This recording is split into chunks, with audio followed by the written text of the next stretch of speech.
Good evening, everyone, and welcome to Greenville Lions Football 2025 on GEUS. Coming to you from Gerald Prim Stadium in Sulphur Springs for tonight's rivalry game between the Wildcats of Sulphur Springs and your Greenville Lions. I'm Bob Muty alongside Bentley Love and our new addition to the booth, Archer O'Neill. Tonight's game against the Sulphur Springs Wildcats will be a really tough one for Greenville.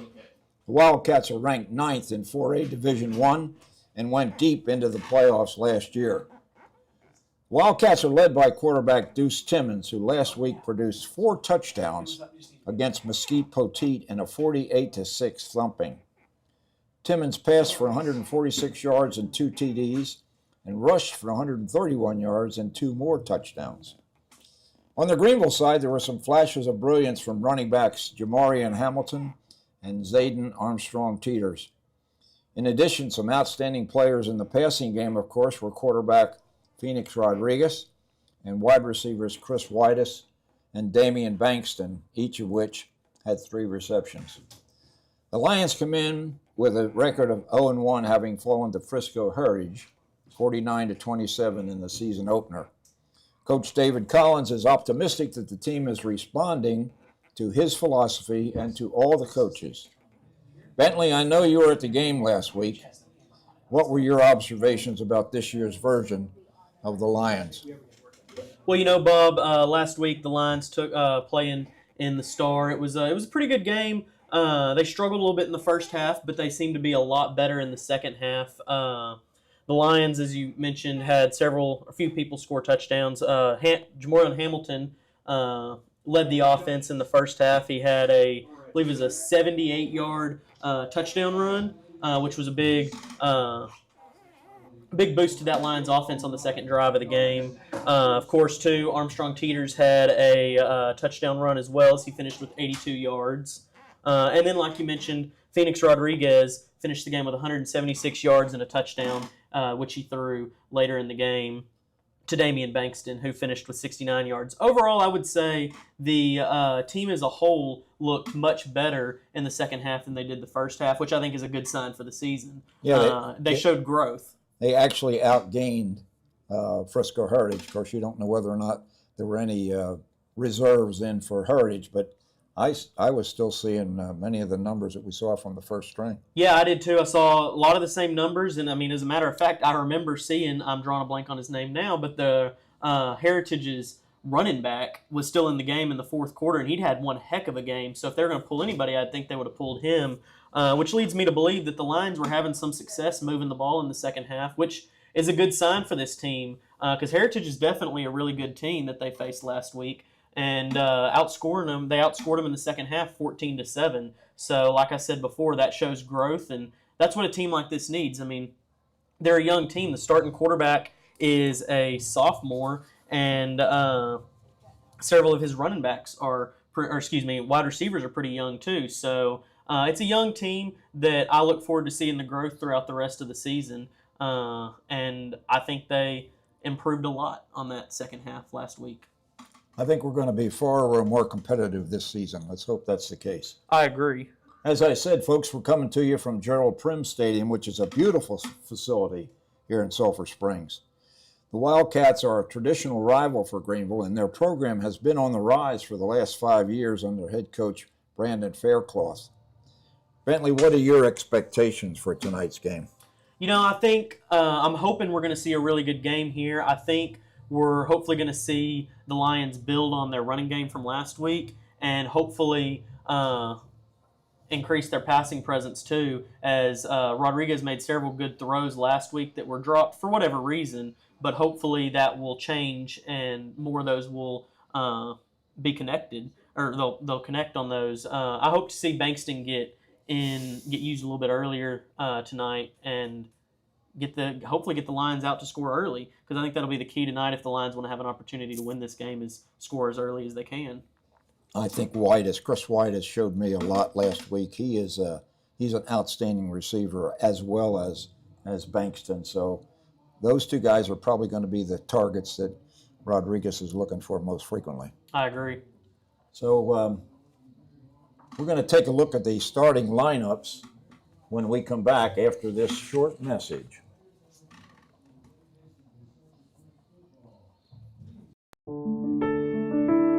Ever wondered why your GEUS bill seems to fluctuate unpredictably? Are you left scratching your head pondering? Why are these bills so high? Are they really reading these meters, or are we just guessing? Why the highs and lows, especially when Texas weather goes from scorching to chilly?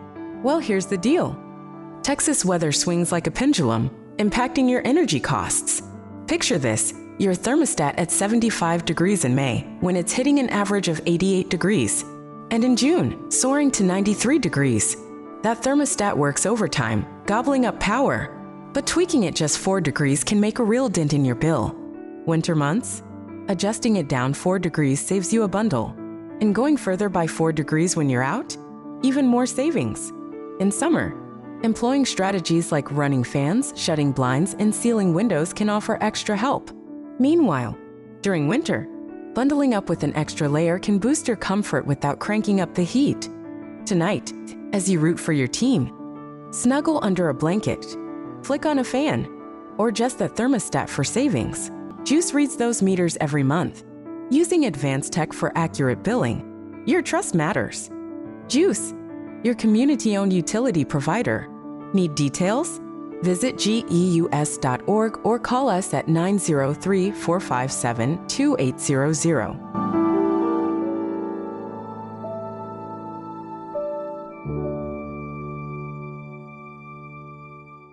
Manny's job is making sure Greenville's power stays on. After hours, he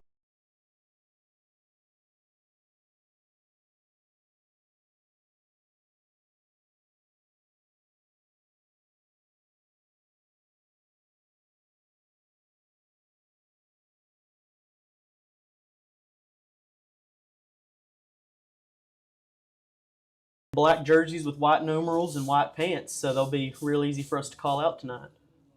Okay, before we get to the starting lineups, I think it's about time for either the school songs or for the national anthem.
But you don't want to test it now.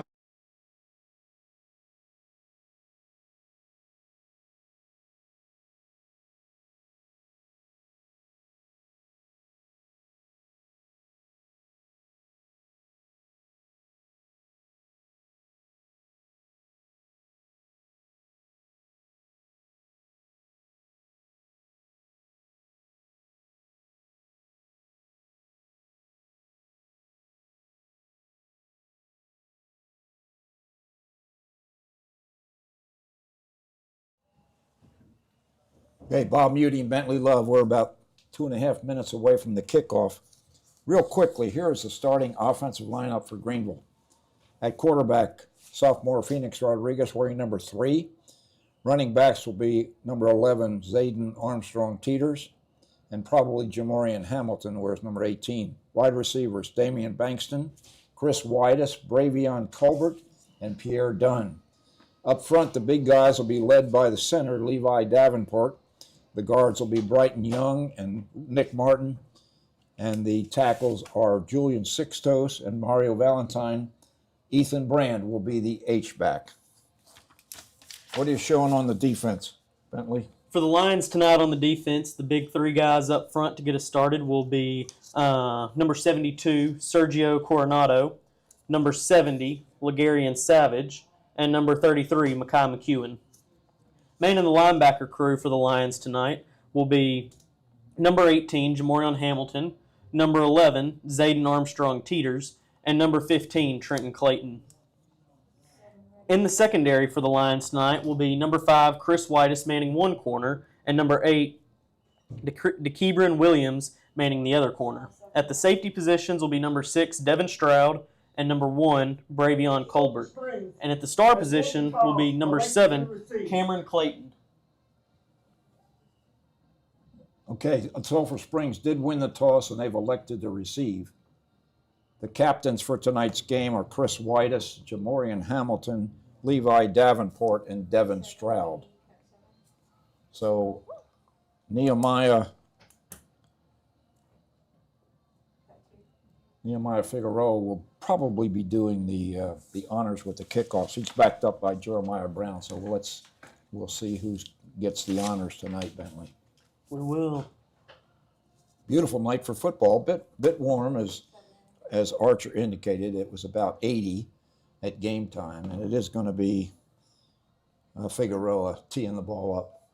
Yeah, we're looking at exactly an 86-degree game time temperature with some showers possible later in the game, not till about 8:30 or so. So hopefully those will hold off for the majority of the night. But other than that, it looks like a great night for some football, and I'm excited to see it here. Yeah, it looks like Jamorian Jeffrey is going to be deep for Sulphur Springs to receive this kick. Yeah, as well as Dobson Martin back there. Greenville has showed up pretty well as far as the fans are concerned. They've traveled well. And here's the approach. Kick bounces at the 25, and it's covered there by Jeffrey at about the 23-yard line. Yeah, so we'll get our first look of the season here at this Sulphur Springs offense as we see the Greenville Lions defense here try to build off that second half performance last week. Definitely had some issues with tackling last week, so we'll have to see if we got any improvement during the week of practice on that score. Yep. One tick ran off the clock there as Jamorian flopped on that. That was a pretty safe play by Jeffrey. Deuce Timmons takes a snap from the shotgun formation, hands it off to the running back up the middle. Cam Clayton brings him down, but not before he picks up first down yardage. Yeah, he got out all the way out to about the 35-yard line there to give the Sulphur Springs Wildcats a new set of downs there.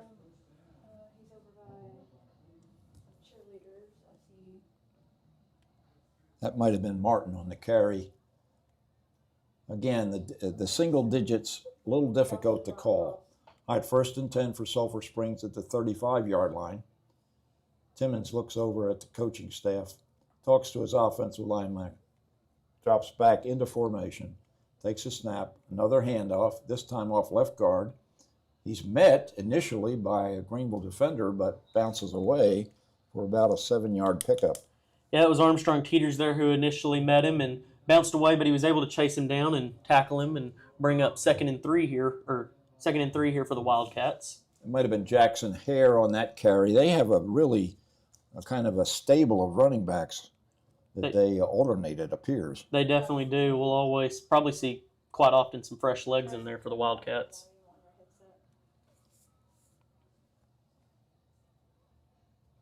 Second and 4. Again, a handoff. This time it's number 7, Hare. and he picks up a first down. They move the sticks again. And that was number 7, Cameron Clayton, the junior in there on the tackle.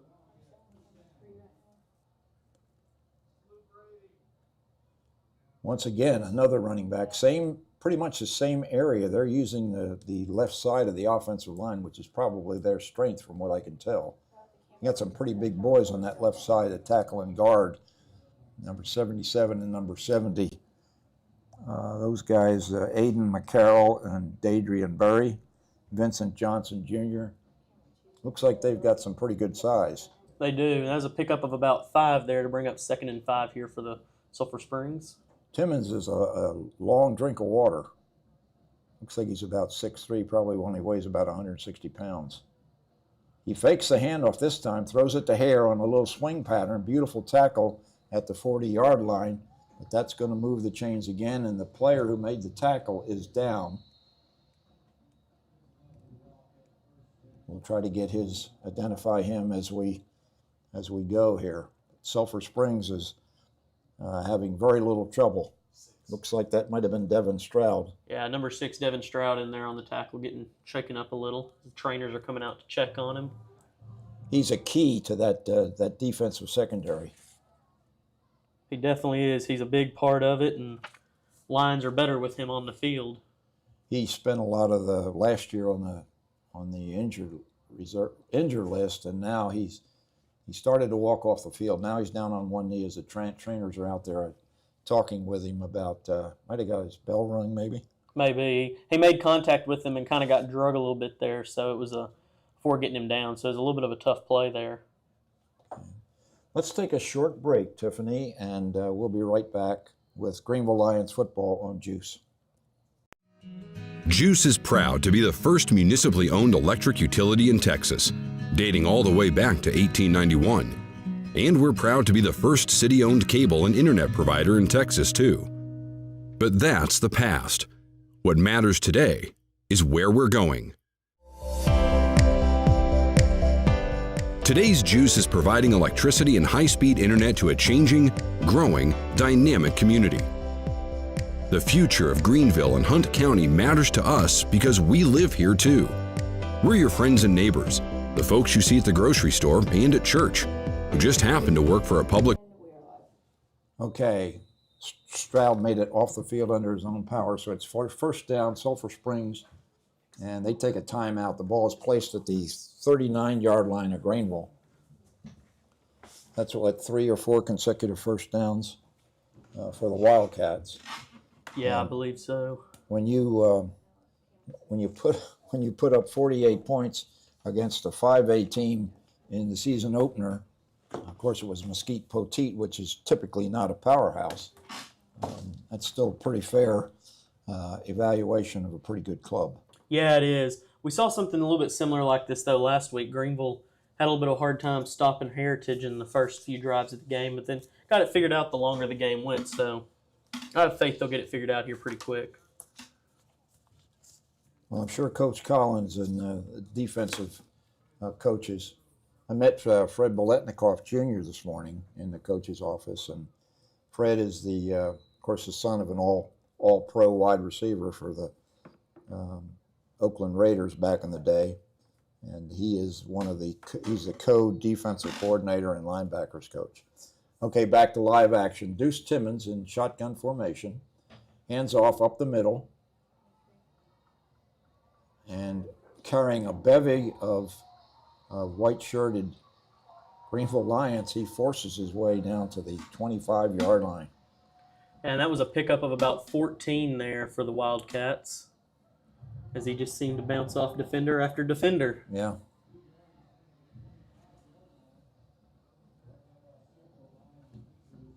Well, the guys up front for Sulphur Springs are doing a heck of a job, I'll tell you what. First down, quick throw, outlet to the right, and it looks like that's going to move the chains as well. Receiver was Brody Dodd. Nice throw by Timmons. A tackle made there by number 1, Bravion Colbert. Colbert, another player who plays both ways for the Lions, is he's not only a corner, but he's also a wide receiver. Yeah, and if I'm not mistaken, he's one of the sophomores on this club. He is. Another example of them being very young. Yeah, that's one of the things that Collins is going to hang his hat on over the next couple of years. Second and very short for Sulphur Springs. Timmons fakes the handoff, keeps it, and he's into the end zone for a Sulphur Springs touchdown with 8:21 remaining. Yeah, and that was quite a fake there by the offenses. Timmons almost made it into the end zone there virtually untouched as he got a couple blocks to help him along the way. As a quarterback, I always love to call my own number when we were getting close to the goal line. Mm-hmm. And I think Timmons probably did the same thing. He just kept handing the ball off to those running backs, and they were getting 10 and 12 yards at a clip. This time he throws a fake, he keeps it, and goes into the end zone virtually untouched, as you said. See number 20, Eric Rodriguez, on for the kick, and it's up and it's good, as that makes the score Sulphur Springs Wildcats 7, Greenville Lions 0, with 8 minutes and 20 seconds left on the clock here in the first quarter. Well, that didn't take very long, Bentley, and we'll just have to see if the Lions can figure out something on defense, make some adjustments, and slow down that running game. But for the moment, it looks like Sulphur Springs is every bit as good as they're advertised. Yeah, it does. So we'll see if the Lions can come back and answer here pretty quick on offense here. Rodriguez will be doing the kicking duties. Eric Rodriguez, that's a pretty common name. It is. Of course, Rodriguez, we know there's plenty of... I met the Rodriguez family this morning at the FCA breakfast. I introduced myself to Ramon, Phoenix's dad, and his wife Ashley is an employee in the district, and then he has two sisters, Palin and Mila. All seem like a really nice family. Rodriguez looks like he's going to approach the ball from the left side. He's right-footed, deep for Greenville. It's a short kick, and it's fair caught by Whitus at about the 26-yard line. That was number 9, Damian Bankston, on the catch there for Greenville. Yeah, he's kind of like Whitus. You know, they're both wide receivers. Yeah. 9 and 5 kind of look the same. They do. I think Damian's just a little bit bigger. But, boy, they're both quality receivers, great football players, and some of the real positive things about this Greenville club this year. Yeah. Sophomore quarterback Phoenix Rodriguez will lead this offense. 2 receivers wide left, 1 to the right. H-back is Brand. He goes in motion. Hand off to the running back, and up the middle for a short gain is Armstrong Teeters, and he may have lost the ball. Now, Sulphur Springs players are calling for a fumble here, but no official call by the refs. I think they're calling it down by contact. He looked like he was down to me. Yeah, and Greenville will retain possession after a pickup of about 2. It'll bring up 2nd and 8 here for the Lions. Running behind the left side, Brighton Young and Julian Sixtos. Man, that side of the offensive line for Greenville. 2nd and 8. Rodriguez standing at the 24-yard line, drops back, throws to the right, has his man at the 42-yard line, and he advances to the just short of midfield. I'm guessing that was Whitus. It was Whitus on the catch, as it looked like it was number 3, Gio Ibarra, in on the tackle from Sulphur Springs. Nice delivery by Rodriguez, good route by Whitus. We'll be calling his name a lot, I think, this season, as long as he stays healthy. Yeah. All right, 1st and 10, Greenville. Ball spotted at their own 47-yard line. In motion goes Teeters. Drop back is Rodriguez under some pressure. A little high with the throw intended for number 21, Javian Bailey. Another sophomore receiver. He had a touchdown in the scrimmage against Wills Point earlier in the season. All right, 2nd and 10. Rodriguez overshot a couple guys last week too, so the adrenaline is really pumping for the sophomore. Good snap. Fakes a handoff. This time he has Bravion Colbert. Colbert is loose, and he's tackled from behind down inside the 15-yard line of Sulphur Springs.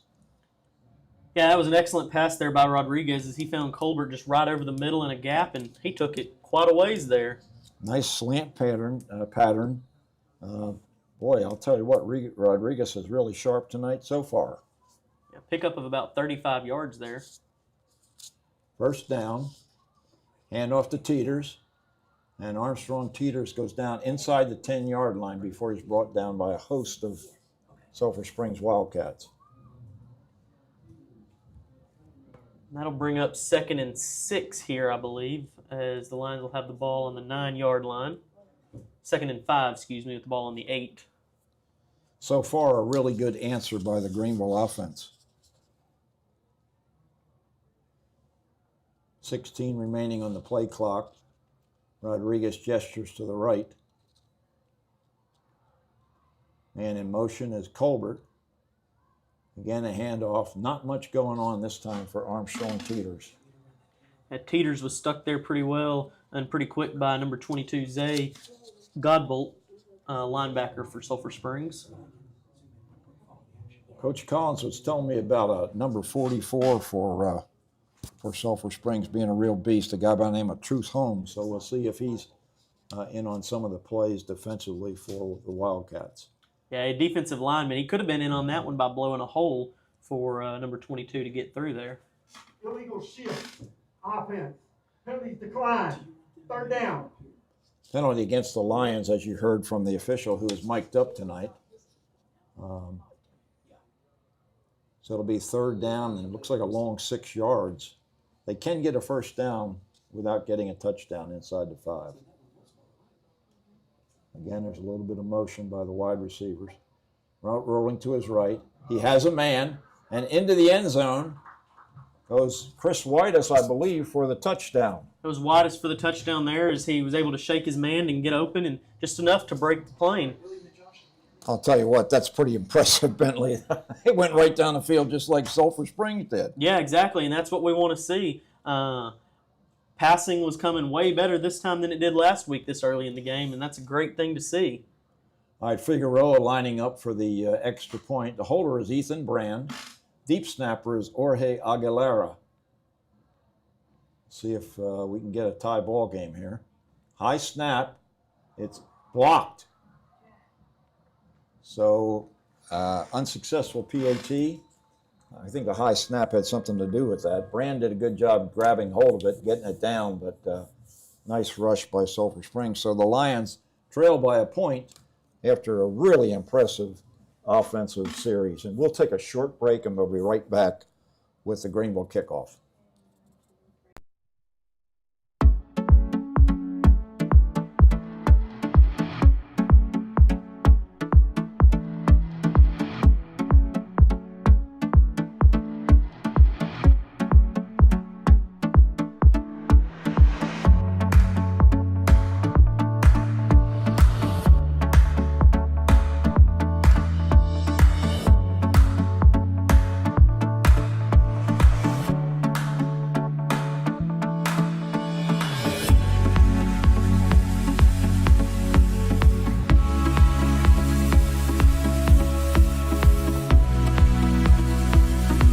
Introducing 5:51 remaining here in the first quarter. Sulphur Springs leads Greenville by a score of 76. Each team went right down the field.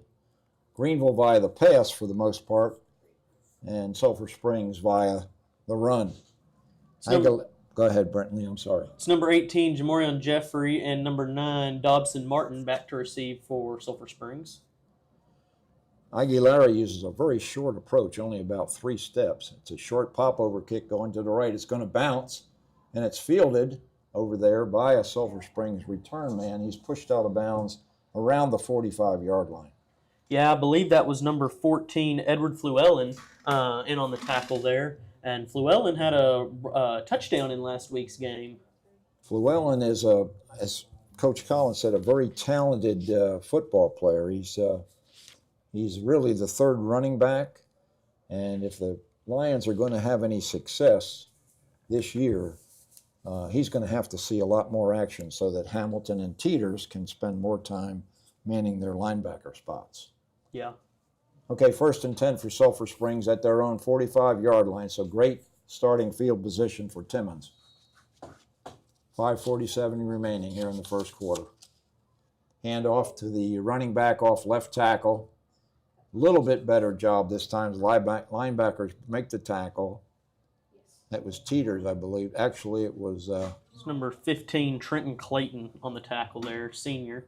So he lost his hat there, so he'll take a break and for a play, and Armstrong Teeters comes in to replace him. That'd be 2nd and a short 3 for Sulphur Springs. There are 2 Claytons on the Greenville defense. Quick throw out here to Hare, and Hare is loose on the near side. He's down inside the 40-yard line for another Sulphur Springs first down. Speaking of the 2 Claytons, that was number 7, Cameron Clayton, on the tackle there. 7 tackling 7, huh? Mm-hmm. Looks like it's going to be a track meter tonight, which is good for broadcasting, and I'm sure the fans will enjoy listening if we're able to continually put points through the microphone. 1st and 10 for Sulphur Springs, ball placed at the 33-yard line, pardon me. Handoff off right tackle, and again, good success for Hare. It's up close to first down yardage. That tackle was made by number 4, Aiden Rea, a junior cornerback, and number 40, Jorge Aguilera, a senior linebacker. Aguilera was the special teams player of the week for Greenville last week and is going to be seeing quite a bit of time spelling Hamilton on the defensive linebacker position. 2nd and 2. Timmons looks left, incomplete, intending for, I think that was Deacon Carpenter out there, number 19. I believe. Offense, number 80. 5-yard penalty, still 2nd down. A false start on Sulphur Springs is going to set them back 5 yards, so that'll be a 2nd and 7. See if the Wildcats can continue their dominance of the offensive line. You know, one thing that we don't have access to is the size of these people. We used to be able to, compare the size of the offensive, defensive lines, and they just don't publicize that anymore. 2nd and 7. Timmons looks quickly, finds Hare once again, and Hare is inside the 20-yard line before he's bumped out of bounds, and that'll move the chains one more time for Sulphur Springs. Yeah, I think it's safe to say we're only in the first quarter here, but I believe Jackson Hare might be their Timmons' favorite target. Yeah, he was one of the players that David Claiborne said we should watch, and so far he's pretty impressive. As is Timmons. 1st and 10, Sulphur Springs. Ball placed at the 17-yard line of Greenville. Mackay McEwen switches places with Mario Valentine. Timmons is in a little bit of trouble. He breaks a tackle in the backfield, however, breaks another tackle, and makes his way down to the 10-yard line. That was a pretty impressive job by Timmons. Yeah, it was. It was number 21, Javian Bailey, who made the contact there to slow him down. And after he picked up about 7 yards.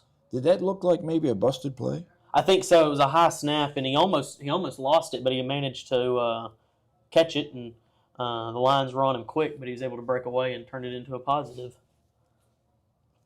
All right, 2nd and 3 for Sulphur Springs at the 10-yard line of Greenville. Hand off to Hare, and he's grabbed in the backfield. That might have been Savage. I believe it was 33 Mackay McEwen did a good job of busting in there and grabbing Hare by the shirt tail, and that'll be a loss. Yeah, pretty quick. His teammates were able to get there to help him and bring him down, bring up 3rd and 4 here for the Wildcats. Mario Valentine is in at the defensive left end right now. Of course, he's a starting right tackle, and I asked him after the game last week, how much he enjoys, whether or not he enjoys playing defense, and he said clearly he prefers the defense. Here's Timmons on a keeper. He runs into his own man. He's trying to bust it outside now. Oh, my goodness, he is making some plays. He's an improv. He definitely was stopped at the point of attack and then bounced off, got it down. Looks like maybe inside the 1 yard line for a first down. Yeah, bring up 1st and goal here from the 1. He's in the shotgun formation. Well, that was interesting. It looked like he got a little nonchalant there, thinking he had the touchdown in the bag, and maybe he did, but he got to the goal line and just stopped. Yeah, almost like he was going to stop and then just step in, and he got hit, and it looked like he lost the ball for a second there, but they ruled it a Sulphur Springs touchdown. Well, if the ball crosses the plane, that's all she wrote. So once again, Timmons calls his own number. He's he's going for all state honors, I guess, racking up the points. Number 20, Eric Rodriguez on to kick for the Wildcats. Timmons with 2 touchdowns running last week, already has 2 here tonight. Low snap, handled well by the holder, and the kick by Rodriguez is up and good. Sulphur Springs 14, Greenville 6 with 1:35 remaining. We'll take a short break and be back for the Sulphur Springs kickoff. At GEUS, we're proud of our competitive electric rates. And if you want to save even more, think about changing your thermostat by 4 degrees on some of the hottest or coldest days of the year. We call it 4 degrees of savings, and it's one way you can save money so you can have more nights out, more ice cream cones, and more fun with your family. GEUS, hometown service, world-class reliability. Bob Muty, Bentley Love, and Archer O'Neill back here in the press box at Sulphur Springs Gerald Prim Stadium. Beautiful facility and excellent accommodations for us here at the in this particular booth. Derek Price's folks are doing a great job so far with the production, and we appreciate Tiffany Lynn, our director for tonight's game. She's right here by my side. We were working together last week as well, and she had to do a lot of running around up and down that sideline over there at Ford Center. All right, here's a kick. It's a high kick, and it's dropped by Montana McEwen. Looks like maybe Greenville covered it. We'll wait for the official call here. I believe it was Greenville recovery there. Wow, you got to be careful about that. He kind of almost misjudged it just a little bit. Of course, he's the younger brother of Mackay McEwen, and another one of the sophomores maybe, or is he a junior? He's a sophomore as well. All right, so the Greenville offense line, once again, led by junior center Levi Davenport, who last year was a tackle, converted to center, possibly for the reasons of making his recruiting for college a little bit easier. Man in motion. Hand off to Jamorian Hamilton, and Hamilton makes his way up for just very short yardage. Yeah, it looks like they're going to give him a gain of 1 there on the play. So that'll bring up 2nd and 9 for the Lions. Went off the right side that time. We'll give him 1. 2nd and 9. It would appear so far, Bentley, that most of Greenville's success is going to have to be through the air. They try Hamilton again, and once again, off right side, he gets stopped.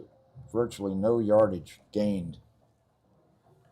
Yeah, and that comes back to that elite front line there for the Wildcats, and then the good linebacker core too. Is they gave him, I believe, a gain of maybe half a yard on there, so bring up a long 3rd and 8 here.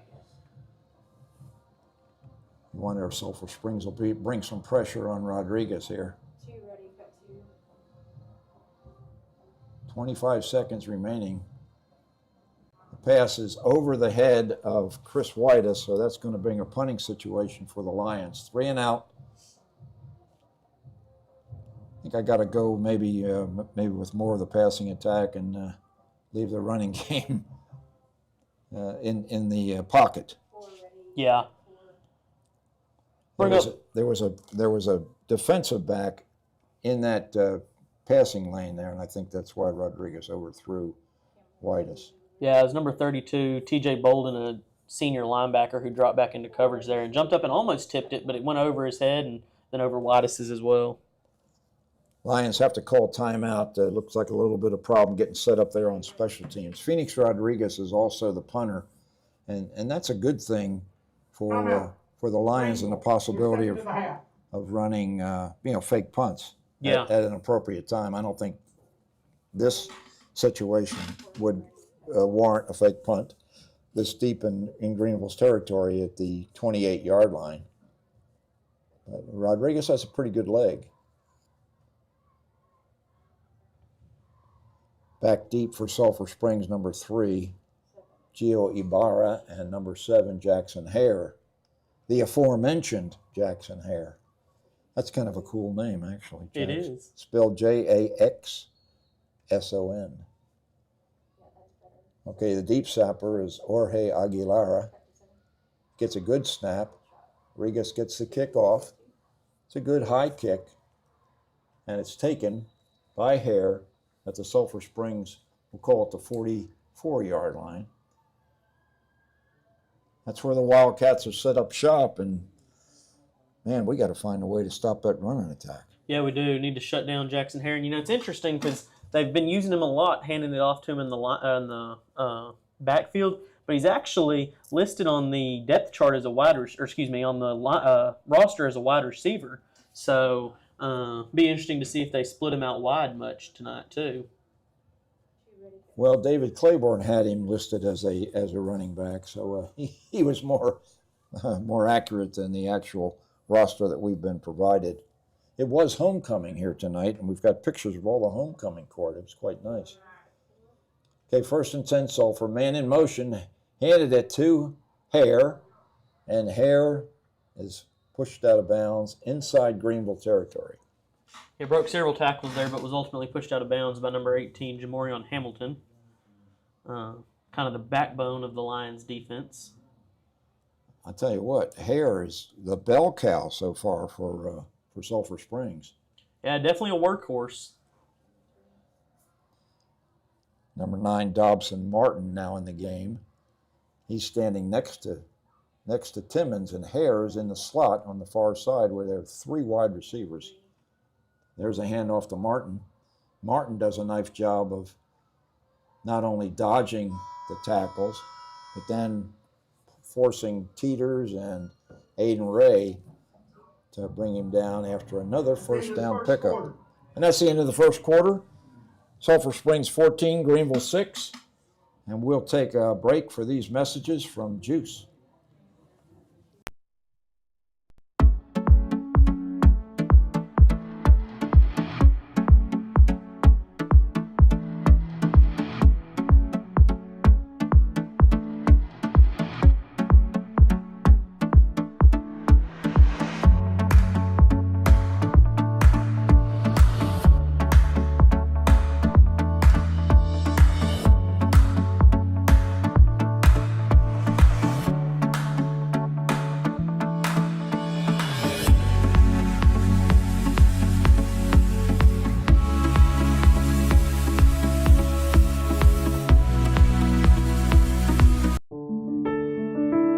Ever wondered why your GEUS bill seems to fluctuate unpredictably? Are you left scratching your head, pondering? Why are these bills so high? Are they really reading these meters, or are we just guessing? Why the highs and lows, especially when Texas weather goes from scorching to chilly? Well, here's the deal. Texas weather swings like a pendulum, impacting your energy costs. Picture this, your thermostat at 75 degrees in May, when it's hitting an average of 88 degrees. And in June, soaring to 93 degrees. That thermostat works overtime, gobbling up power. But tweaking it just 4 degrees can make a real dent in your bill. Winter months? And that's an easy touchdown. Greenville defensive backs just lost sight of the receiver, and he was about 20 yards behind. I think it might have been DeKeeber and Williams who might have been in coverage there, but he forgot to cover the receiver. Yeah, it was number 18, Jamorion Jeffrey, on the catch there for Sulphur Springs. So Timmons clearly is a talented quarterback, and he already has accounted for all 3 of the touchdowns for Sulphur Springs. Rodriguez now lining up for the extra point attempt.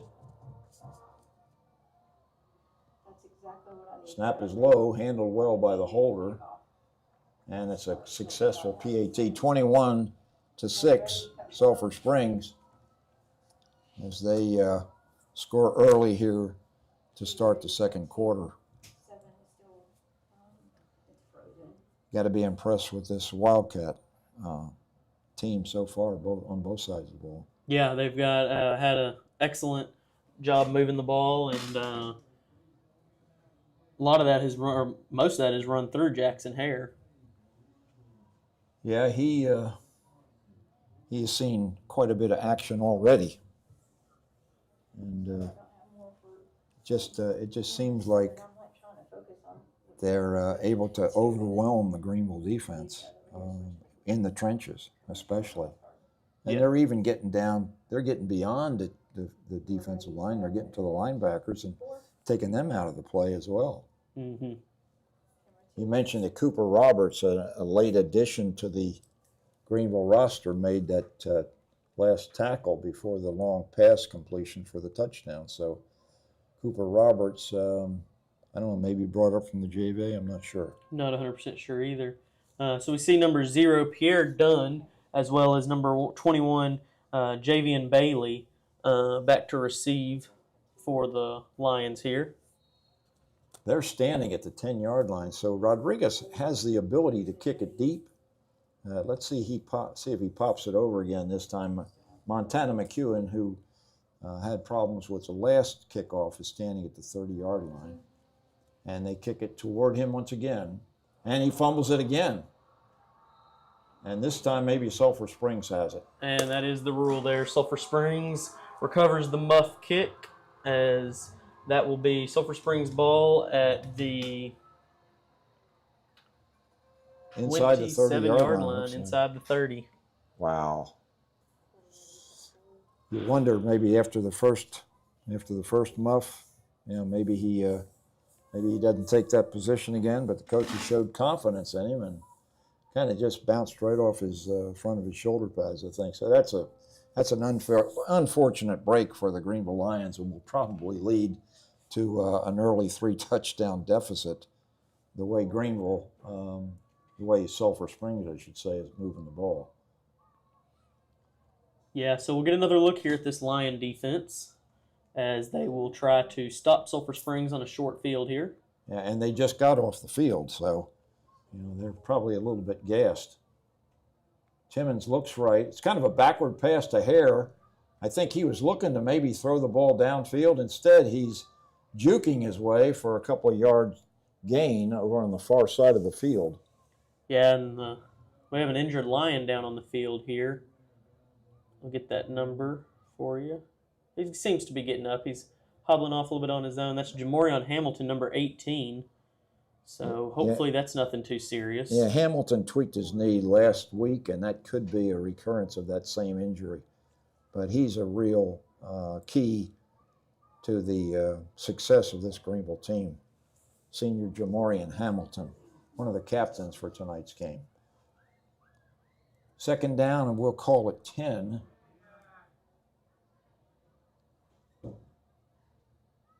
GEUS Timmons fakes a handoff, running to his left, still loose, and he's going to make it all the way into the end zone. He's thrown down just as he crosses the goal line by Chris Whitus, but once again, GEUS Timmons, this time, what a 27-yard touchdown run. Yeah, right about there, and it was a tough play there as Armstrong Teeters got into the backfield pretty quick, but the whole Lions team, for the most part, bit on that fake, as it was an excellent fake.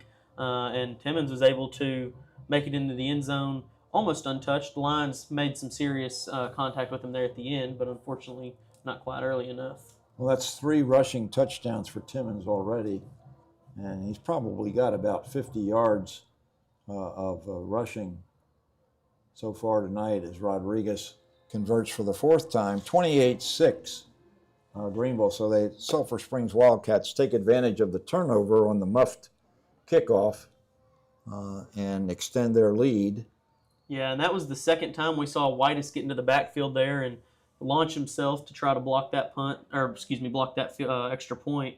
Second time he's gotten back there, so he's making great effort back there. And I think if he can just get around that edge just a little bit quicker, we might see a blocked PAT at some point. So well, we could use it since we missed ours the first go around. Ours was blocked. Yeah, it would be big. So see Sulphur Springs trotting onto the field here as Greenville's talking it over with their coaches a little bit. Hopefully the offense will get to see the field this time and maybe make something happen here as the Lions trail by 22 points here with 10.5 minutes left in the half. Like to see the offense go back to that passing game, don't we? Yeah, and we see Montana McEwen back out at the 30, so we'll see what Rodriguez does here with the kick. Well, I can almost guarantee he's going to kick it right to him. I think so. So this is kind of interesting by the special teams coaches for Greenville that they would stick with McEwen, and he muffs another one. He just misjudges the flight of the ball. Fortunately, that ball goes out of bounds, but I think it might have gone off McEwen's hands. Yeah, it went over his head. He wasn't quite underneath it, and so I'm not sure if it touched him or not, but it definitely went past him and went out of bounds here. So it looks like the Lions will get the ball to start us off here at the 24-yard line, I believe. Well, had that ball gone out of bounds without him touching it, it would have been a penalty. So he clearly must have laid a hand on the ball. But That's right. I got to believe that he's not going to be in there on the next one. Yeah, we'll see. All right, offensive for Greenville is on the field now. Phoenix Rodriguez, the sophomore quarterback, is at the helm. Armstrong Teeter's in the backfield with him. Okay, 3 receivers left, 1 to the right. Rodriguez takes it, looks left, has his man. Oh, and a great defensive tackle for a loss. That was a good throw on a little in route. Was that done on the reception? It was number 1 Bravion Colbert. He's made a great catch there and had a little bit of open space, but it quickly went away as he was tackled for a 2-yard loss there, bringing up 2nd and 12 for the Lions. I think probably one of the other receivers missed a block out there, and that's why Colbert was brought down so quickly. So a completion, but for negative yardage, brings up 2nd and 13. Ball placed around the 20-yard line of Greenville. Handoff this time. A little bit of running room that time. Maybe a back up to the original line of scrimmage. Yeah, we'll see what the official call is here, but it looks like they're going to give him 3 yards there. So bring up 3rd and 9 here. So 3rd and real long, but able to get past the original line of scrimmage. That was the junior Armstrong Teeters on the run. Good-looking football player. Rodriguez now is 3rd and 9, we'll call it. Little movement by the wide receiver to the left, 3 to the right. Looking right is Rodriguez. Throws it. He's got Whitus. It's a completion down at the 40-yard line. That'll be a first down for the Lions. Yeah, so a completion of about 16 yards there, giving the Lions a fresh set of downs here. That's a pretty good combination. I think, like I said earlier, I think those guys are going to be hooking up quite a bit as long as they stay healthy this year. Yeah, I think you're right. And it makes the Greenville offense a little bit scary. Yeah. All right, 1st and 10 for the Lions. Rodriguez looks right. Now he's under some pressure. He's just going to throw it out of bounds. That's a good decision by the sophomore quarterback. Good pressure that time from Sulphur Springs. It was number 26, Alex King, senior linebacker, on the QB pressure there, forcing Rodriguez to throw it away. Looks like we got, oh no, I thought we had a Sulphur Springs player down, but he just was wiping his hands, I guess, on the turf. Beautiful turf field here in Sulphur with dark blue end zones with yellow lettering. Just gorgeous. All right, 2nd and 10 for Greenville. Whitus in motion. Handoff. Once again, there's just nothing doing. The defensive line for Sulphur Springs is really winning the battle of the trenches. Yeah, the handoff went to Armstrong Teeters there as he was tackled for a loss of 1. It looks like, loss of 2. Bring up 3rd and 12 here for the Lions. Definitely a passing situation. You know, we talked about Truth Holmes being a player to watch. He's not even on the field, and the Sulphur Springs defense has still been dominant against the run. High snap, Rodriguez under some pressure. He's scrambling out, and he slides down after a short gain. Yeah, pickup of about 5 here, so bring up 4th and 6 for the Lions. Or calling him down earlier than that, bringing up 4th and 8. Yeah, one of the things that Coach Collins has been talking to Rodriguez about is going into that slide situation when it's 3rd down and they don't have the yardage. But certainly we need to protect our quarterback. So probably a good decision. 7-18 and counting as Rodriguez stands in punt formation.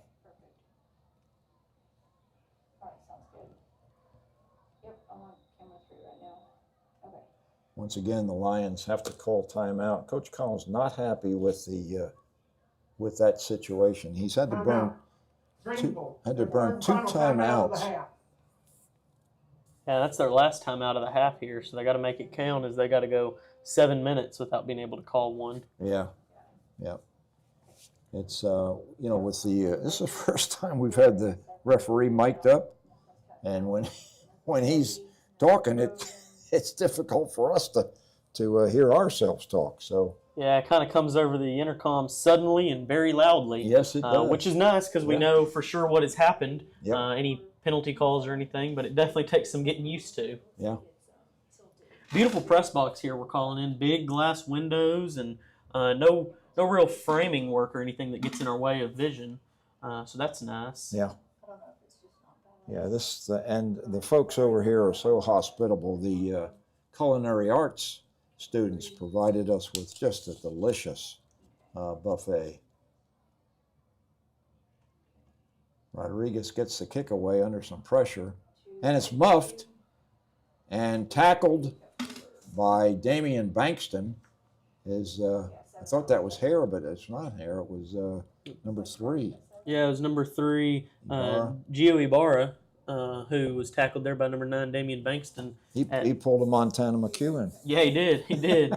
As at they're going to call it the 26-yard line, so that's where Sulphur Springs will start this drive with a tick under 7 minutes left. One of the best tackles we've seen by a Greenville defender tonight. Yeah, and he doesn't even really play a whole lot of defense. He played some linebacker and some defensive line, I believe, last year, but for the most part, Damian Bankston's just slotted in as a receiver this season. Yeah, that is. I noticed that as well. I found that to be quite interesting because he's a pretty good athlete. Cash Garcia now onto the field at the defensive left end position. Also for Greenville, number 72 is in there on defense. That's Sergio Coronado. And pass out here, and that's number 80, Jackson Virgil. And that's up to close to first down yardage. A little slow to get up is defensive back Aiden Ray. Yeah, several Lions in on the tackle there as after the gain of 8, bring up 2nd and 2 for the Sulphur Springs Wildcats. Ball at the 34, 6:29 remaining in the first half. 28-6 Sulphur Springs leads. Deuce Timmons has been controlling the Sulphur Springs offense and has been involved in all 4 touchdowns. He's back now looking deep again. Better coverage this time. And good job by Bravian Colbert he was with the Wild. It was a well-thrown ball, but Colbert was right on Virgil, and the pass is incomplete. Yeah, great play there for him to stay with him and just kind of get his body in the way of the ball to knock it away. It's a good time to run a long pass like that on second and short. Yeah, for sure. If he'd connected with Virgil on that, he probably would have taken it to the house. It was an excellent thrown ball, and Virgil's definitely fast. All right, 3rd and 2. Hand off to Hare, and Hare's got the first down. Still fighting.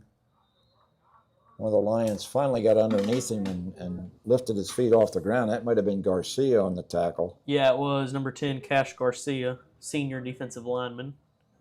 First down, Sulphur Springs at the 40-yard line. It'd be interesting to know how many first downs the Wildcats have accumulated already tonight.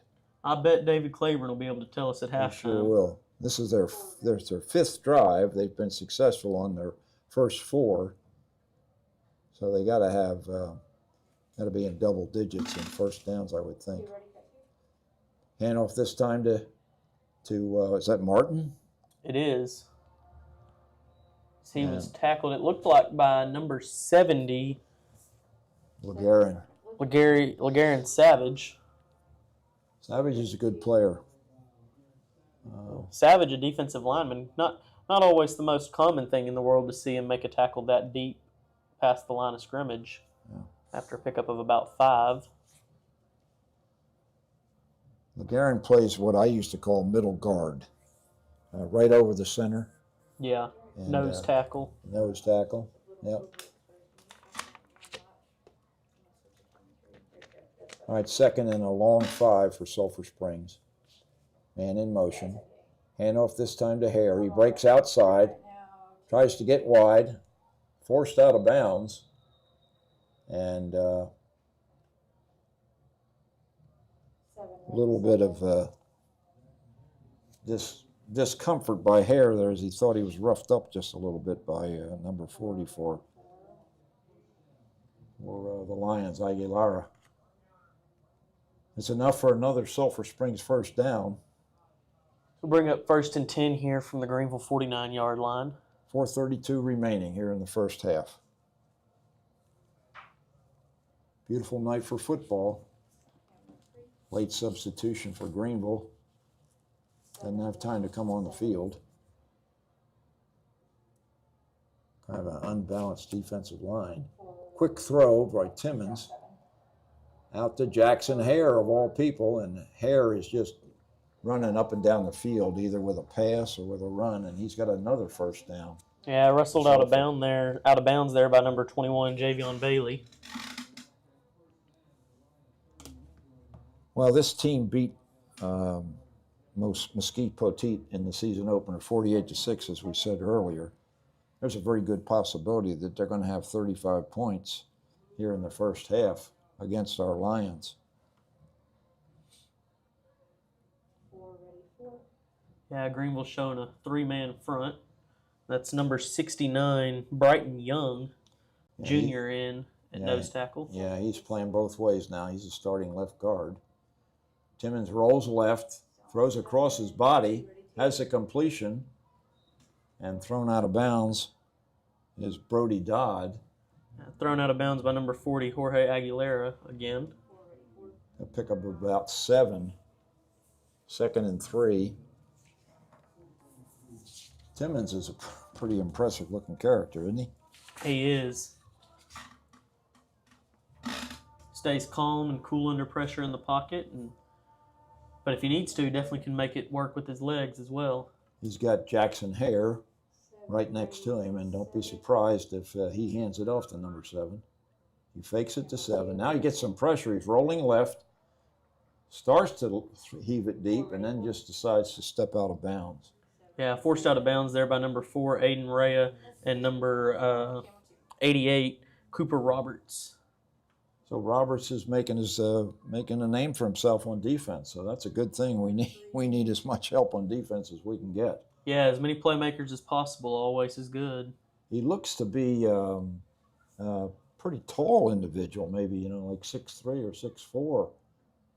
Maybe goes over 200 pounds. We'll have to find out. going to have to get the sizes of these guys for our next broadcast. Yeah, it'd be great. 3rd and 3. Simmons on the keeper, and Timmons is going to get a first down for Sulphur Springs. That Lions blitz there is tackle was made by number 32, Isaac Balderas, a junior linebacker. I believe that's the first time we called his name tonight. A lot of rotation on that linebacking core with Armstrong, Teeters, and Hamilton being the two bellwether middle linebackers, but they're running on offense too, so they need some support. Timmons drops back, throws, has a man wide open over the middle on a slant pattern, and that's good for a Sulphur Springs touchdown. As tight end number 0, Quinn Harris. Beautifully thrown ball. He just lost his man and was wide open in the middle, and Timmons had no issue finding him. Deuce Timmons is a junior. He's got some upside. Yeah, he does. My goodness. Wow. 2:50 remaining, and Eric Rodriguez is lining up for what could be the 35th point for Sulphur Springs here in the first half. They've had some problems with the snap. It's a good one this time, and Rodriguez's kick is perfect. And this time it was number 4, Aiden Rea, getting in the backfield of the kick there. All right, 35-6 with 2:50 remaining. Let's take a break, and we'll be back with the Sulphur Springs kickoff after this word from GEUS. Ever wondered why your GEUS bill seems to fluctuate unpredictably? Are you left scratching your head, pondering? Why are these bills so high? Are they really reading these meters, or are we just guessing? Why the highs and lows, especially when Texas weather goes from scorching to chilly? Well, here's the deal. Texas weather swings like a pendulum, impacting your energy costs. Picture this, your thermostat at 75 degrees in May, when it's hitting an average of 88 degrees, and in June, soaring to 93 degrees. That thermostat works overtime, gobbling up power, but tweaking it just 4 degrees can make a real dent in your bill. Winter months? Adjusting it down 4 degrees saves you a bundle. And going further by 4 degrees when you're out? Even more savings. In summer, employing strategies like running fans, shutting blinds, and sealing windows can offer extra help. Meanwhile, during winter, bundling up with an extra layer can boost your comfort without cranking up the heat. Tonight, as you root for your team, snuggle under a blanket, flick on a fan, or just the thermostat.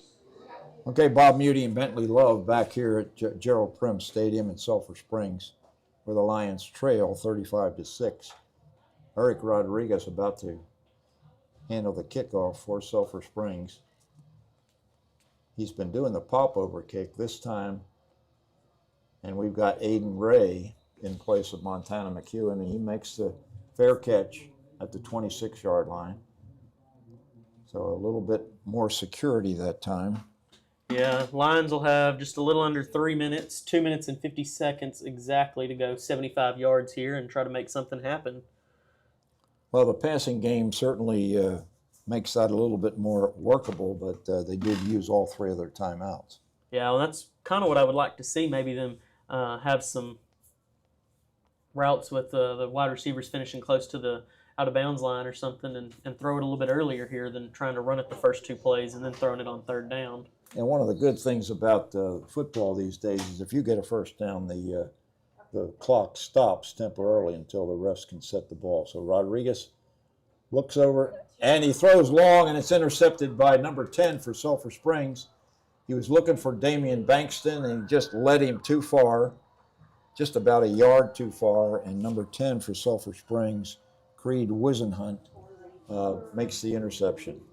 Yeah, and that was number 55, Julian Sixtos, a offensive lineman, tackle. left tackle for the Lions, who forced him out of bounds there. Wow, that really hurts. It does. Second turnover by the Lions. Fumbled kickoff, recovered by Sulphur Springs earlier in the quarter. And now this interception. Rodriguez, once again, just a little bit too much adrenaline on that one. Bankston was open. He just overshot him. right into the hands of Wisenhunt. I mean, it almost looked like he was throwing it to him. Yeah, That's a defensive back's dream. it is. When the ball just thrown right to you. Sulphur Springs will have 2.5 minutes here roughly to go 20 yards and try to punch in another touchdown before the half. This is just asking a lot of these Greenville defenders. Just right back on the field. Hare gets the handoff. He's dodging defenders. Looks like he might have fumbled the ball. And we'll see what the official call is here, as there's an injured Wildcat on the play. That might be Hare.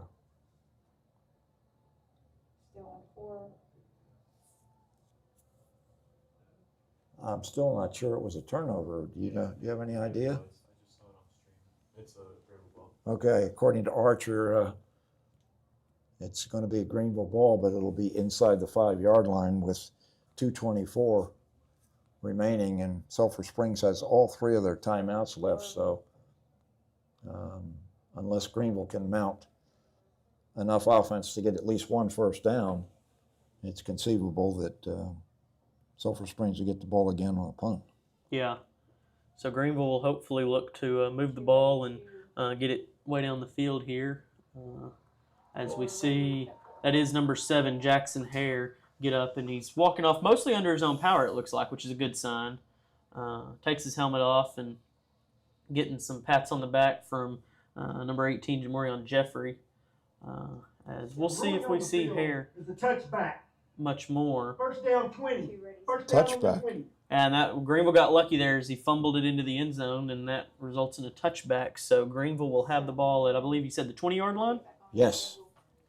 So that'll So, be yeah. huge for Greenville rather than having Yeah. it at about the 3. Yeah, absolutely. Yeah, that's so exchange of turnovers, the interception by Wisenhunt for Sulphur Springs, and now the fumble by Jackson Hare, who's had just a huge night. Yeah. But I bet there was a lot of sighs of relief in the Sulphur Springs sideline when he walked off the field under his own power. All right, 1st and 10, Greenville. Rodriguez looks, he's going to go deep. He's got Whitus. Whitus is at the 30, the 25, the 20, the 10, the 5. Touchdown, Chris Whitus. That was an excellent throw there by Rodriguez, as Whitus just barely got past his man enough for him to catch him, and he took it 80 yards there to the house. Just an easy 80-yard touchdown pass from Rodriguez to junior wide receiver Chris Whitus.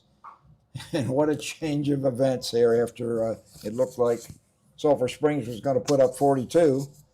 Now we got a 35-13 game if Figueroa can convert this extra point. Ethan Brand with the hold, Aguilera on the snap. Low snap, Brand's going to have to just fall on it. So special teams having a problem with the point after, and Brand looks like he might be hurt. Yeah, Brand does not look too great down there as his teammates are. Yeah, I bet motioning for he got the wind knocked out of him. He probably fell on that ball, and then somebody fell on top of him. So I think Ethan Brand just has the wind knocked out of him. I remember that sensation, and about all you can do is just lay there and just writhe, if that's the correct word, until you get your breath back. Yeah, it's kind of a scary thing when you get your wind knocked out of you and then you feel like you can't catch your breath, and it's not a good feeling at all. Well, the Sulphur Springs scorekeeper has given us 18 points. That's kind of nice of him, but actually it's only 12. Yeah, I think they'll probably go back and change that here in a second. How about Phoenix Rodriguez and Chris Whitus, Bentley? It was an excellent connection there, and it was exactly what you want to see out of your quarterback and probably his number 1 receiver. I would say he's probably his number 1 receiver, seeing Bankston's a senior this year, I believe, so they're going to try to probably build on that Whitus-Rodriguez connection for next year as well. You know, Whitus was an outstanding player last year as a sophomore. He was. Unfortunately, Rodriguez was hurt early in the season, an arm injury, shoulder injury, and he just was not able to continue. Yeah. Brand is up, and he looks a little groggy walking off the field. I don't think it's a leg injury, but I could be wrong. He's limping a little there. Yeah. They not wanting to put much weight on his right leg, it looks like. So hopefully it's nothing too serious. Brand's a big piece of this team. He's the holder. I believe he's on the kicking team for kickoffs, and he's also plays some linebacker and some H-back. Yep. So. Yeah, that senior, he's been a mainstay with this Lion team now for a couple of years. Yeah. Used to be a quarterback. Yeah, and I was going to say, in a real emergency situation, if he had to, he could probably step in and play some quarterback. That's a real unfortunate situation to have a guy injured on a play like that, where it never should have happened. Exactly. Just a poor snap, and nobody was able to really, pick it up. Brand couldn't scoop it up, and Figueroa didn't have the presence of mind to try to fall on it either. So Brand had to fall on the grenade, so to speak. Figueroa took one for the team. Yeah, Figueroa back to kick here. 2:08 remaining, so Sulphur Springs, after the quick touchdown, they'll have plenty of time with 3 timeouts to mount their offense again. And a fair catch called for at the 23-yard line by Sulphur Springs, and that's where they'll set up shop. Yeah, it looked like there might have been a slight miscommunication there between Jamarion Jeffrey and Brody Dodd, as they both looked like they tried to catch it there, but it was ultimately Jeffrey who fair caught it. Yeah, I think Coach Faircloth has decided discretion's a better part of valor with the kickoff returns. It's better just to take the fair catch than take the risk of a fumble. Yeah. And just put your offense back there on the field, and those guys are just moving the ball up and down the field behind Deuce Timmons, who has been instrumental in all 5 of the touchdowns for Sulphur Springs tonight. See Dobson Martin in there in the backfield now instead of Hare, and I kind of doubt we'll see much more of Hare tonight. Timmons throws and completes a man down for first down yardage. It looks like number 18, Jamarion Jeffrey. Yeah, and that tackle was made by number 21, Javian Bailey, as well as number 15, Trenton Clayton. Timeout. This is something new in high school football, the 2-minute timeout. Kind of like gives a team an extra timeout. Probably a good thing for Greenville, because with the quick strike on first down, that defense has been on the field almost all the time. Yeah, it has, and that's something kind of too that we talked about, or I thought about. We didn't get to do the game last week, so we didn't talk about it much. But Greenville's defense just spent so much time on the field last week that it's hard to keep pace with an offense as high powered as Heritage last week or Sulphur Springs this week, when it seems like every second of the game you're out there playing. Yeah, and you got guys going both ways too. I mean, that just complicates the situation. And on a warm night like tonight, I think you said the game time temperature was 86. Yeah, down on the field. Yeah, we're down to 83 now, so not much of a change. And you figure down there on the turf, it's probably warmer than that. Yeah, 86 at game time. It might have been 90 or a little more. Right now at 83, it's probably still high 80s down there. Yeah. So, and then of course, the guys have all the pads on and everything as well.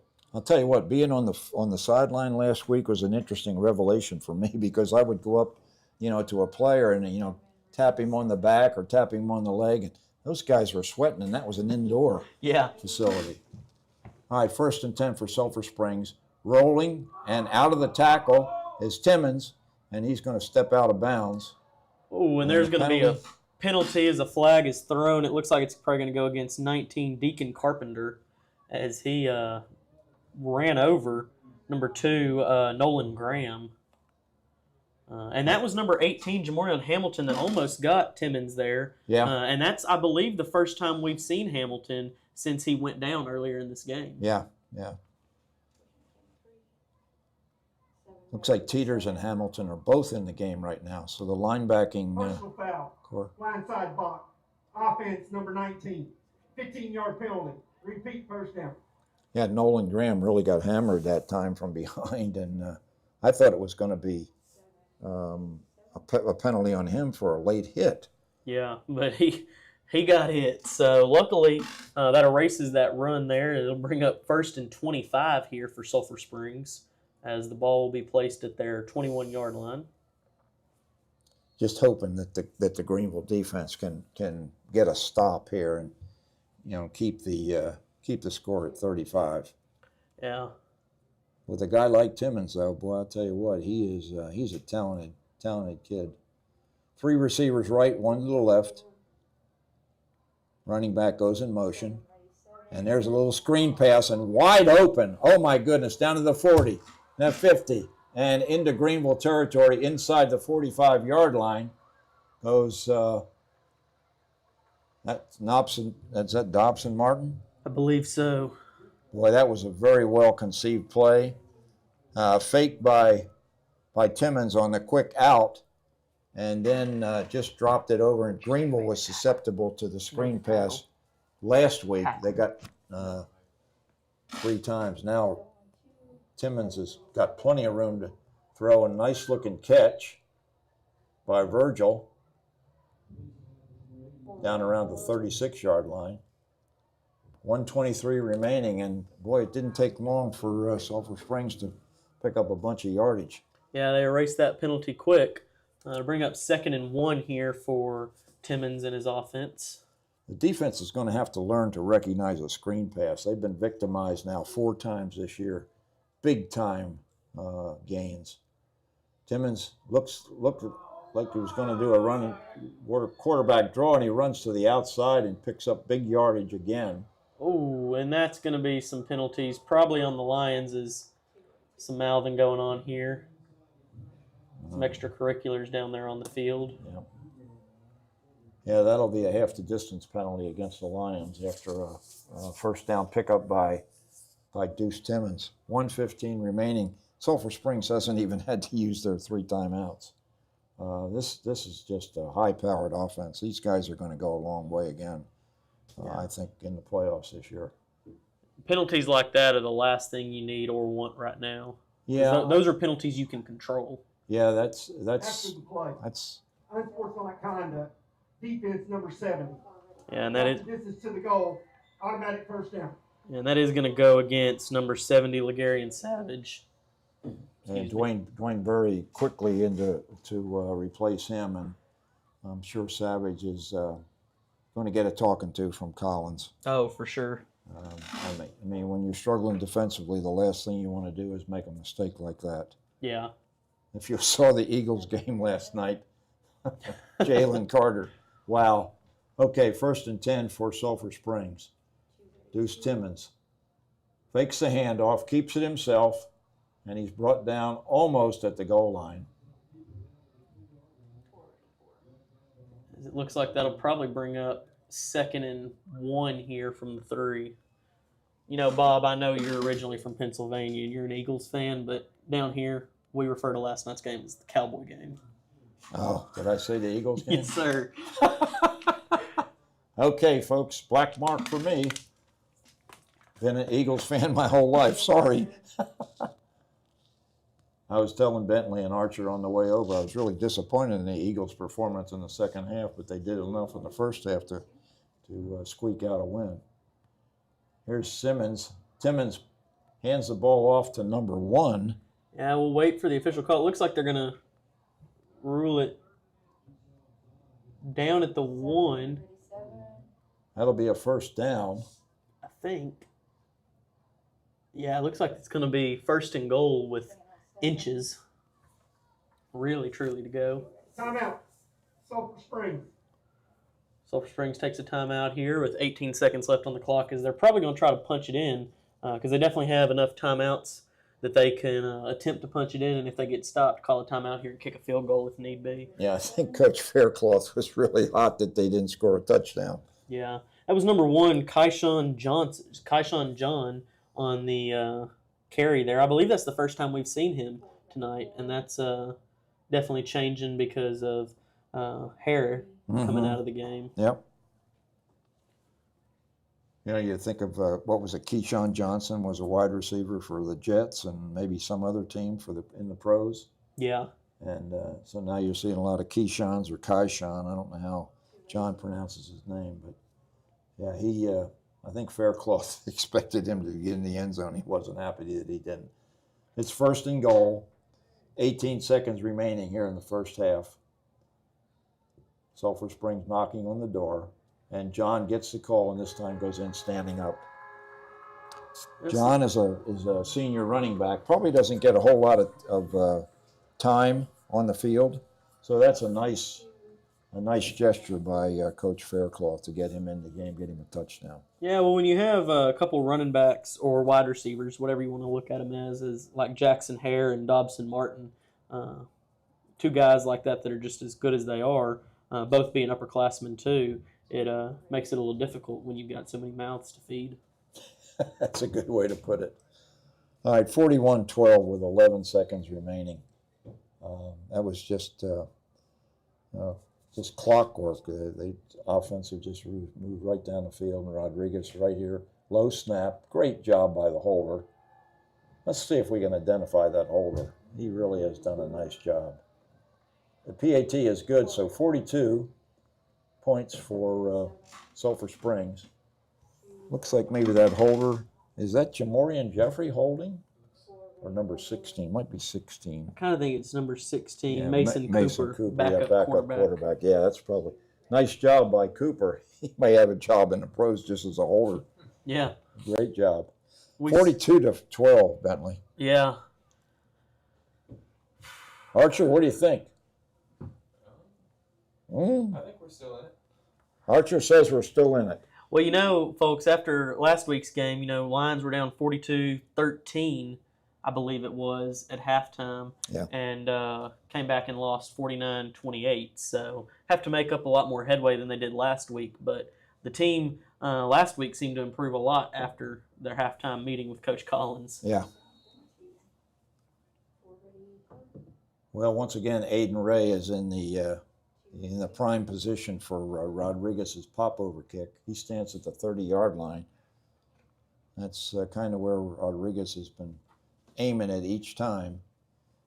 And he has got one turnover so far. Here's the kick. Once again, very high.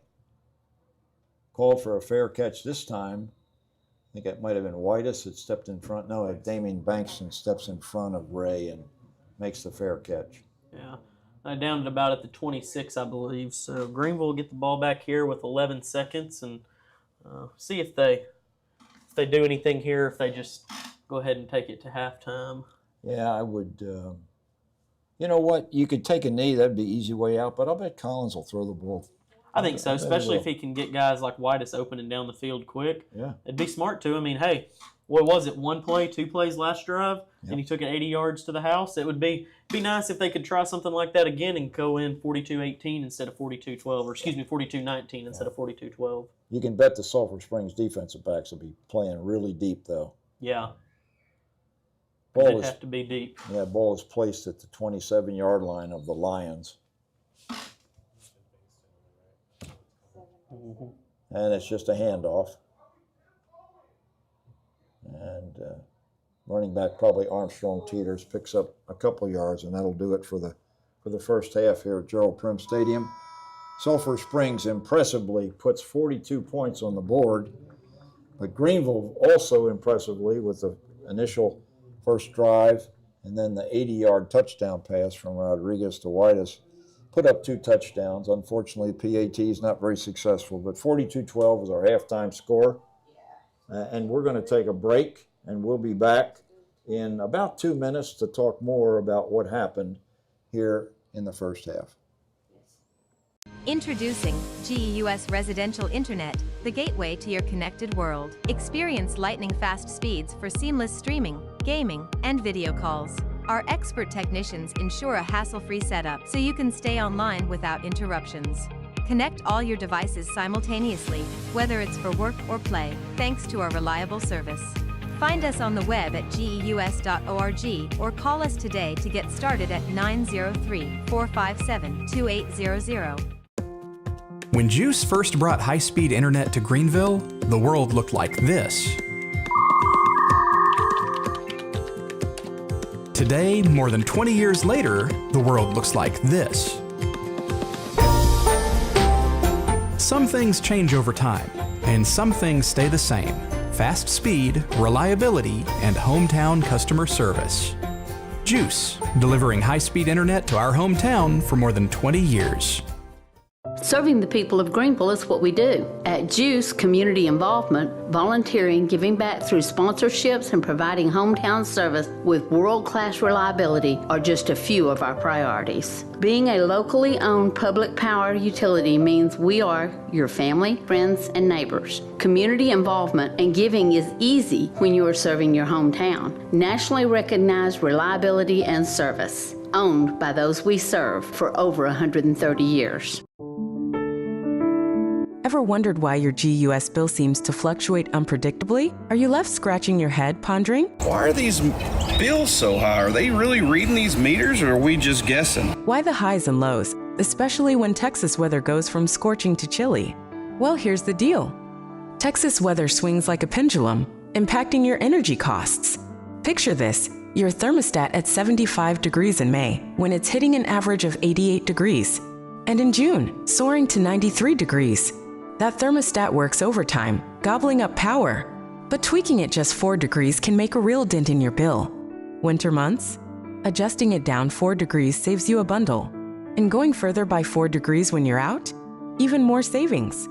In summer, employing strategies like running fans, shutting blinds, and sealing windows can offer extra help. Meanwhile, during winter, bundling up with an extra layer can boost your comfort without cranking up the heat. Tonight, as you root for your team, snuggle under a blanket, flick on a fan, or just the thermostat for savings. GEUS reads those meters every month. Using advanced tech for accurate billing, your trust matters. GEUS, your community-owned utility provider. Need details? Visit GEUS.org or call us at 903-457-2800.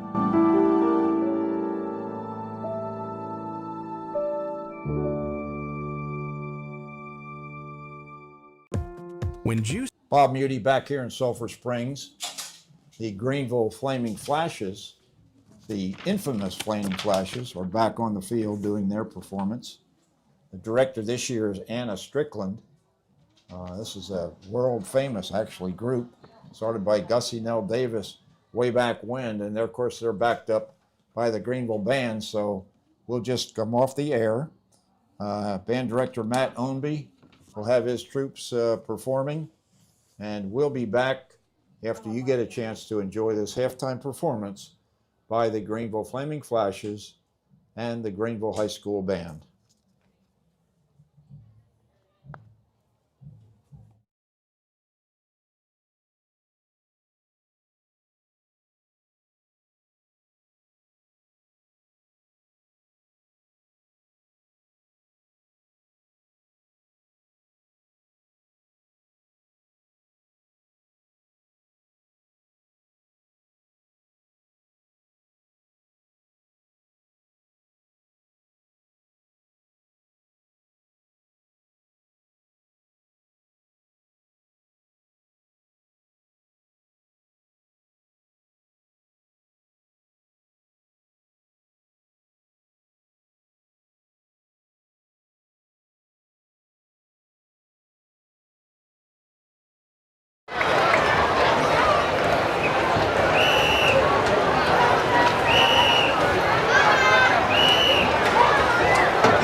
unit area.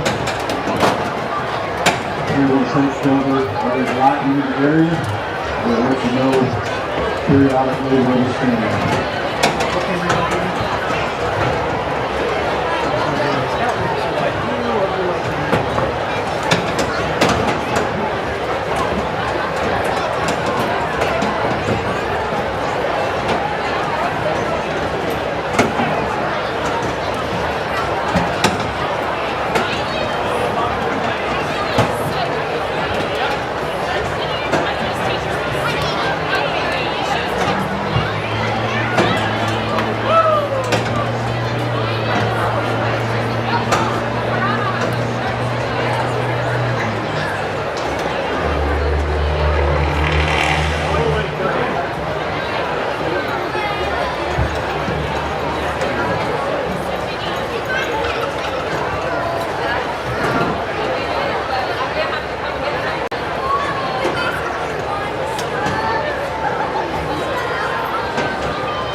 Bob Moody back here at Prince Stadium in Sulphur Springs at halftime.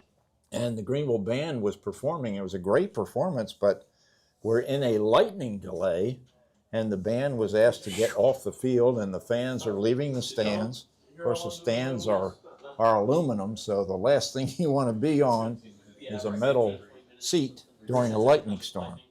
So we're under a lightning delay. If anybody saw the Greenville or the Cowboy game last night against the Eagles, they had a similar situation, and they were shut down for about an hour, hour and a half. We'll try to keep you posted as to how long we're going to be delayed. But in the meantime, I have with me the illustrious, the infamous correspondent, sportscaster, news guy, does everything, rides a bike for the Greenville Herald Banner, David Claiborne. And David's going to give us some very valuable statistics from tonight's first You're the half. master of hyperbole when you describe me. I can really throw About out the... 3 or 4 of those don't even apply. Yeah, I just threw the manure out there, you know, just throw it Whatever out. sticks, right? Whatever sticks, it'll grow, you know, something So will grow. we want some halftime stats? Is that Yeah, what we let's want? talk about how Kind of grim here for Prim Stadium. Grim at Prim, yep, I think But you're right. here we go. First downs, big difference here. 19 for the Wildcats, 5 for the Lions. Wow. You know, I didn't do time of possession, but it's overwhelmingly.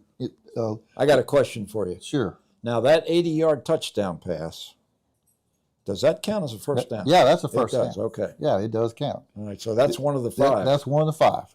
Okay. But yards rushing, Sulphur Springs, 203.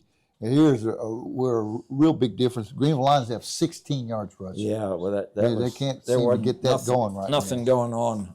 Now, passing is not too far off. 191 for the Wildcats, 162 for Greenville. Yeah. So total yards, 394 for Sulphur Springs, 278 for Greenville. Okay. You know, a guy that's hard to stop over there for the Wildcats, Deuce Timmons, the quarterback, he is 13 of 14 passing for 191 yards and 2 touchdowns. Phoenix Rodriguez has had his moments. He's 6 of 10 passing for 162 yards. The 2 top receivers, well, the only 2 receivers for the Lions so far, Chris White, as he has 4 catches, 124 yards, including that 80-yard score. That was a beautiful passing catch. Hit him right in stride. Yep. And then the other one is Bravion Colbert. Yep. He's got 2 catches for 38 yards. Greenville's leading rusher, Zayden Armstrong Teeters, he's got 11 yards on 6 carries. They got now. You look over the flip side, Timmons, he's got 92 yards on 10 carries, and he's run for 3 touchdowns. And then the last guy they put in there, Keyshawn John, he ran for a 1-yard score. The other running back, one of them, Dobson Martin, he has 46 yards on 5 carries. And Jackson Hare, he has 62 yards on 9 carries. And Hare is their leading receiver with 5 catches for 57 yards. They've thrown the ball to 1, 2, 3, 4, 5, 6 different receivers. Oh boy! Wow. I'm very impressed with Timmons. Oh well, yeah, and just a junior. Junior, and then he's got. Well, he's just hard to bring He's down. elusive. He's elusive. Yeah.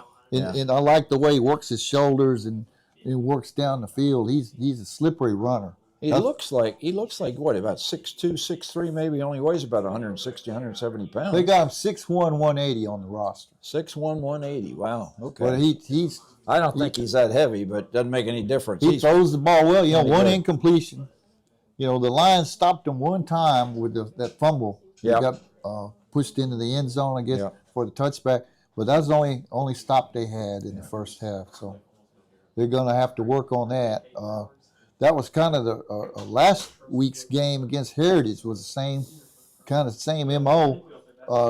Heritage scores first, goes up 7-0. Greenville retaliates and misses the extra point, goes down 7-6, and then gives up 5 touchdowns and got behind. Yeah. Now, what impressed me last week is Lions played really hard in the second half. Yeah. And they played much better the second half. And we'll see how that goes. Sometimes you see that in ball games where a team that's way ahead kind of lets off the gas a little bit, and the team behind is pressing hard. Well, the Lions just have to press hard all the time. Yeah. I just happened to look over your shoulder and I saw the lightning flashing, and I noticed there are lots of people that are going home. I don't know whether they're anticipating that that there's not going to be any more ball tonight. Well, I haven't seen the weather report. Last night with the Cowboys, NBC was pretty good at showing you the weather report. Yeah. In the radar, and I could tell in that scenario that the storm was passing through, and I figured in about an hour they would be able to resume play, and they did. Yeah. And they finished fine, but I'm glad this is the way it is. NFL, college, high school, you see a flash of lightning, play stops. Get them off the field. I have a feeling that with this score being what it is, 42-12, that they may just. I think they'll wait it out. We'll see. But I haven't seen the weather forecast. See how long this is going to hang around us. Okay. Well. But I'm glad they don't take any chances. There was an accident in Forney many years ago with a young man. Yeah. Got struck by lightning, and I know some people that were there, and they said that was one of those scenarios where they didn't see it coming. The skies didn't look that threatening. Right.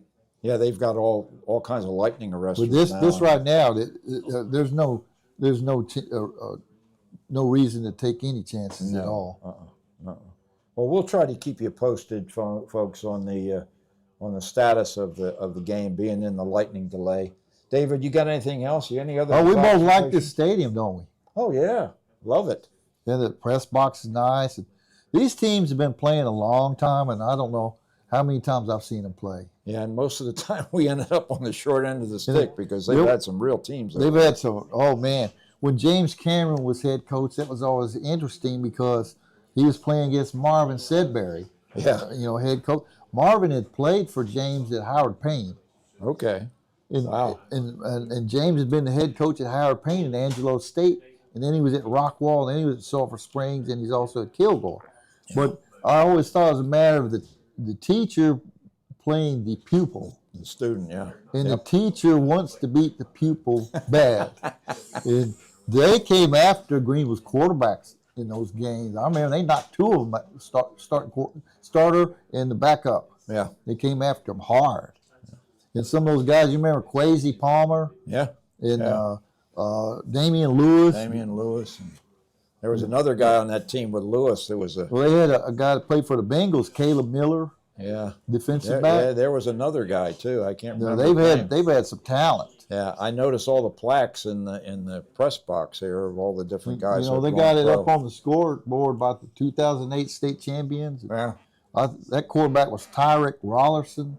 Oh man, yeah, he could run and throw. He ended up at East Texas A&M. Yeah. Wow. Yeah, they've turned out some players through the years. Well, this kid Timmons is going to play at the next level too. He's going to play somewhere. Yeah, they've always had some players. Well, it goes way back. Forrest Gregg. You know, from Sulphur Springs. He played against the Lions. I remember that. And the story goes he grew up in Miller Grove, and they didn't have football, so he found his way to Sulphur Springs. I was told he slept on the cot. But hey, you're gonna find a way for a future Hall of Famer to play on your football team. Absolutely.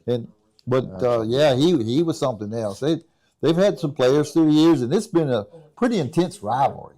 And it's not just in football. I've seen basketball, baseball and soccer. The soccer rivalry was interesting because the two head coaches were former Sulphur Springs teammates at one time. Wow. Remember Kevin Wright? Yep. In the Sulphur Springs, they were out to beat each other. They were friends before the game, but during the game, they were trying to beat each other as bad as they could. Pretty good volleyball rivalry too, right? Volleyball's been Sulphur Springs had good in softball. They are really good softball. Wow. I remember they had 3 really good pitchers. One year I kind of felt sorry for those 3 girls. Not everybody can get the pitch, and they were top quality. That's very unusual to have 3 softball pitchers that 3 are all softball. Right now, Greenville Lions, they've been pitching 1 pitcher. You know, most teams that's what you see is 1 pitcher.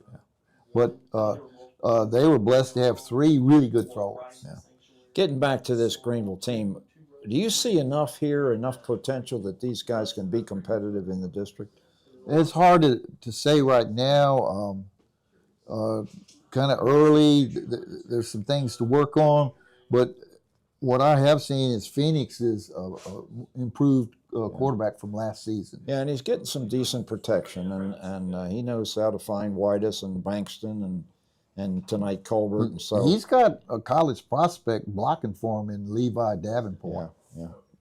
You know, that guy's going to play somewhere. He's a big kid. Yeah. And they moved him to center so he would have an opportunity, more of an opportunity. His dad told me.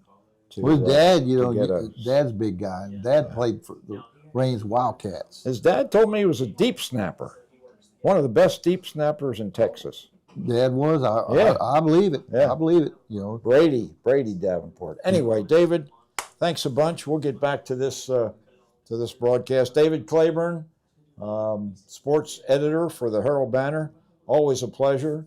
And we'll take a break right now. Back to Tiffany or Derek, and then we'll bring you up to speed as to what's going to happen with this weather delay. We'll be right back, folks.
Bob Muty back here at Gerald Prim Stadium. We're still in the lightning delay.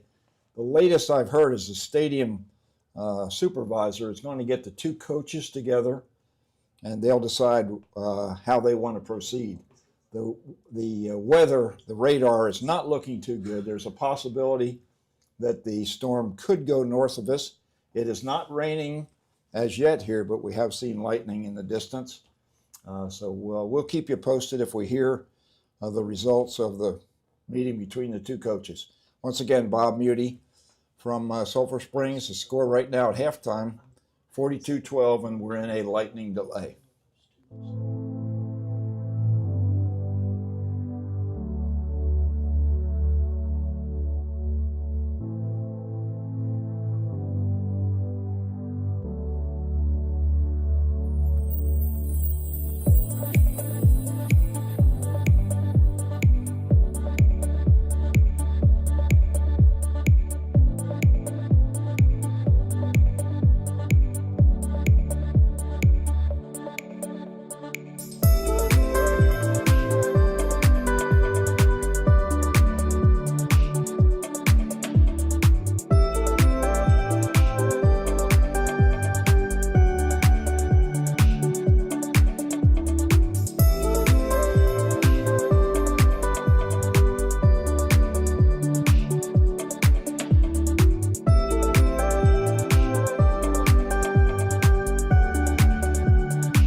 Hi, Bob Muty and Bentley Love back here at Gerald Prim Stadium, and they have officially suspended this game. The final score at halftime will be the final score of the game, 42-12, Sulphur Springs. Bentley, tell me about what you think.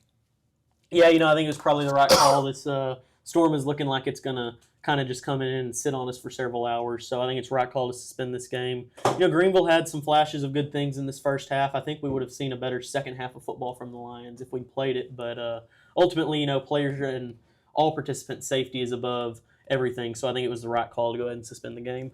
Well, like you said, some positive things came out of the at least the offensive side of the ball. Not so much defensively, just some real issues with tackling and.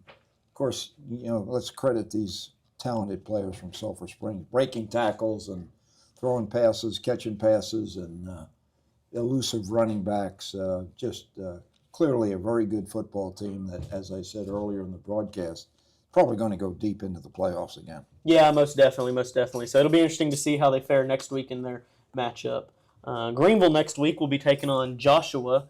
It'll be a home game for Greenville, but we won't be playing in Greenville, Texas. We'll be playing in Mansfield at R.L. Anderson Stadium. So it'll be a neutral site game as they take on the Joshua Owls.